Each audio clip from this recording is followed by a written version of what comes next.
If you're a footballer, stop and watch this video all the way through. I'm going to be talking about stamina, talking about endurance, talking about physical resiliency on the football pitch. I think it's one of the most common themes in the football world to say get fit or stay fit or be fit. Now, of course, all they're talking about is match sharpness.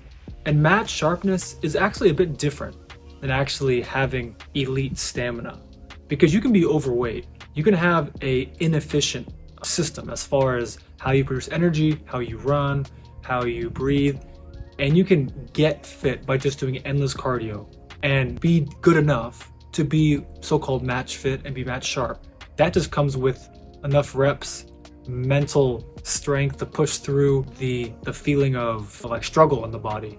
But that won't really get you that far, because the more you push down that road, the faster you'll get to injury, because your body just doesn't have the systems in place to maintain the level of effort it is taking to maintain that match sharpness. And so when you come up against quality opposition that actually have the energy production, actually have the right biomechanics, that actually have the ability to switch from fat to carbohydrates efficiently throughout their day and on the pitch, in terms of how their muscles, how their body is using energy, that is the level of efficiency is required at the highest level. It's the same thing, but even more obvious in the field of F1 race cars. There, one split second obviously is a big difference between one car and the other car. And so the weight of the car, all the different styles and types and pieces of the engine, and of course the driver. Now, if you put a good driver in a really crappy race car, he'll do okay. And personally, I think that's what most footballers that get decently far in the football world, but they just never actually understood that you need to go under the hood and change your body, change biomechanics, change your mitochondrial redox, things like that, to actually change the car and not the driver. Because on the same token, in a great car and a bad driver, you'll probably crash pretty fast. Now, that example is not really part of the conversation, because anyone playing football more than a few years becomes, eventually, I hope, becomes a decent driver, quote unquote. Same kind of metaphor as a swordsman. You have the warrior that knows how to fight and knows how to use a sword, and then you have the quality of the sword itself. And so here, what I'm talking about in this video is about the quality of the sword, how your body actually works to maintain stamina, to build energy, to have the resiliency on the football pitch. So there's a few concepts I'll be sharing in this video, and later this month I'll be hosting a live workshop going in depth on all of these different concepts and laying out piece by piece how you apply this in your own schedule, in your own career, based on off-season versus in-season, all the different permutations that apply when it comes to making world-class football talent, which is what we do here at Football Entangled. So, number one, most footballers are addicted to processed carbohydrates. Now, ice cream, cookies, cereals, energy bars, protein powders, fast food. Everything that I just mentioned is basically what most footballers eat. And they become addicted to these short-term bursts of energy from the carbohydrates. And now that's not to say that carbohydrates are bad, because they're not. They are there for a reason. They can be utilized in the right fashion, and they can be very effective. But most people, most athletes are addicted to them because all they're eating is processed carbohydrates that come along with lots of toxic chemicals, flavorings, and aren't true clean carbohydrates like a simple white rice or a simple white potato or a traditional sourdough bread, where the process of fermentation has taken out the gluten, making it more digestible. So this first concept is, I want you to think about, can my body easily switch from fats to carbohydrates back and forth based on what I'm doing on the field in the moment? Am I walking? Am I sprinting? Because when you're sprinting, obviously you want the fastest and most efficient energy source. That's carbohydrates. But if you're walking, if you're doing a nice easy jog, if you're communicating, your body should be able to easily switch back to fats, because that's a much longer lasting energy source. And then when you really need the energy for more intense action, get back onto the carbohydrates. And that is how you can have the most optimal performance in terms of energy consumption in the body in the football pitch. My problem is most guys have no ability to go back and forth. So they're running off fumes basically. It's just basically as long as the carbohydrates will push them, they're there. But then once it dies down, capiche, they're done. From there, all they're running off of is just cortisol and the stress involved with having no more energy, so-called, left in the tank. So this first thing, I want you guys to start introducing a lifestyle where you rely on fats for most of the day and you try to prioritize your consumption of carbohydrates to one meal per day, and it should be a very clean source like white rice, white potatoes with no skin, and combine it with a little bit of raw butter so it's easy to digest, or olive oil, some kind of clean raw fat.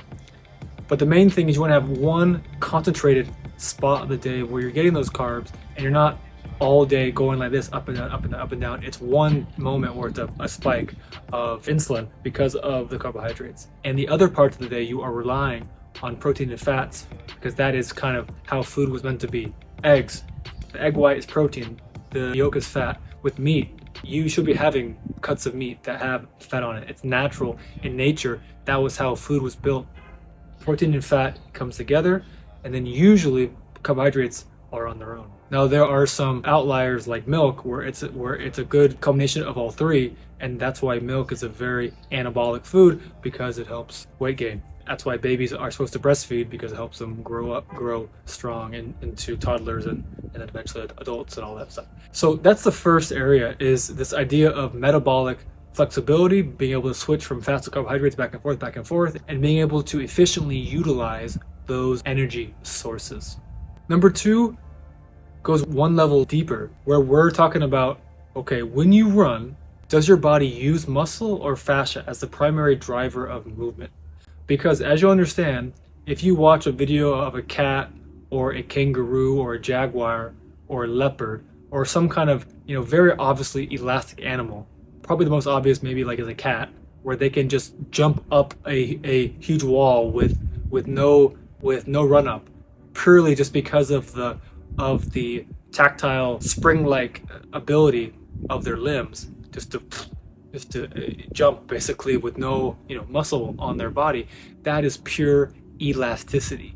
So you'll notice in some of the best cross-country runners, they have absolutely fantastic elasticity because they're just gliding. Like them running is, for them, it's gliding. Now if someone else, even with the same height and the same body composition, tries to obviously do the same thing as them, they don't have the ability to, because they don't have the elasticity in the fascia, and they're probably more muscle driven.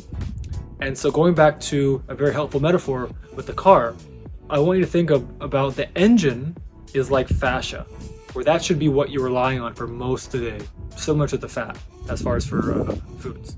And the turbo, you should be saving that for impactful moments where you want to utilize high acceleration and high intensity moments.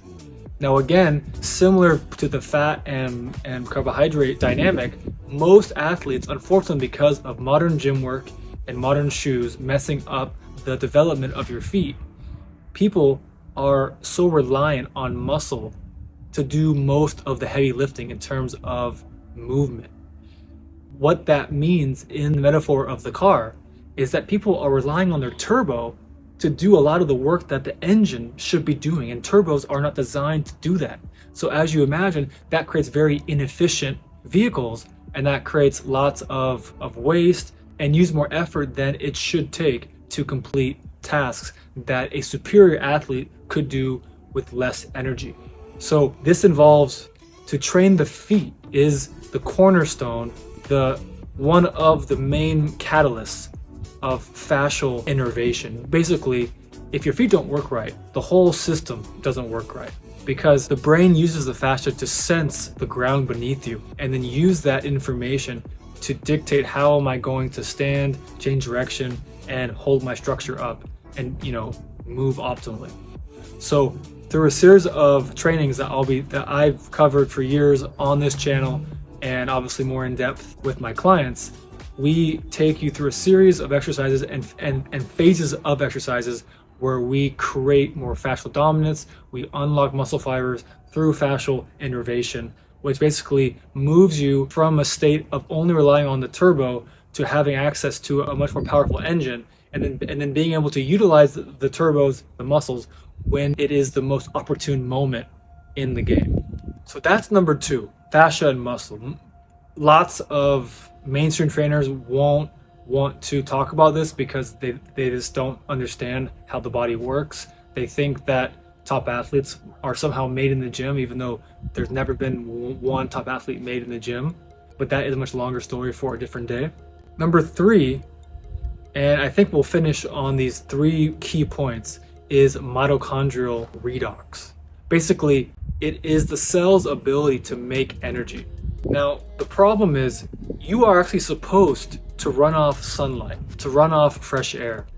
Sunlight dictates and influences every single process in your biology, in your body, from head to toe. It is so important and is probably the biggest reason of like over 80% of all health issues across the board in the world is improper light environments and basically malnourishment, not enough access to proper sunlight, whether that's in the eye or on the skin. Sunglasses, sunscreen, contacts, all these things filter out, enclose, filter out the proper absorption of sunlight to nourish the body and give the mitochondria the resources it needs to create ATP so that your body can produce energy properly. So most you guys have very poor mitochondrial redox. The top athletes in the world have great redox in their mitochondria, and they can create loads of more energy, way more than you, without having to do anything more than you, and probably with less effort than you. So the main way that you'll be fixing this is every morning you'll be getting up out of bed around sunrise. Yes, sunrise, because the early morning sunlight is the most important to start this process of mitochondrial metamorphosis, let's say, to start turning up the inner furnace, getting your energy engine going. From sunrise, for the next hour or 2, I want you to maximize your time and get as much early morning sunlight as possible and go for a 30 to 60 minute walk. Nice, relaxed and easy and smooth. And the sunlight combined with the early morning low intensity movement is going to kickstart this process of mitochondrial metamorphosis and increasing your redox so that you start to create more energy and your body has the resources to fix and develop muscle and to heal all things across the body so that you can be healthy, be vital, and be full of energy. And so obviously on the football pitch, you'll have more energy and more mental clarity to complete whatever you need to on the pitch. So those are my 3 concepts to build endless stamina. I'm Taylor, the founder of Football Entangled. I am the world's top football performance coach. I build talent.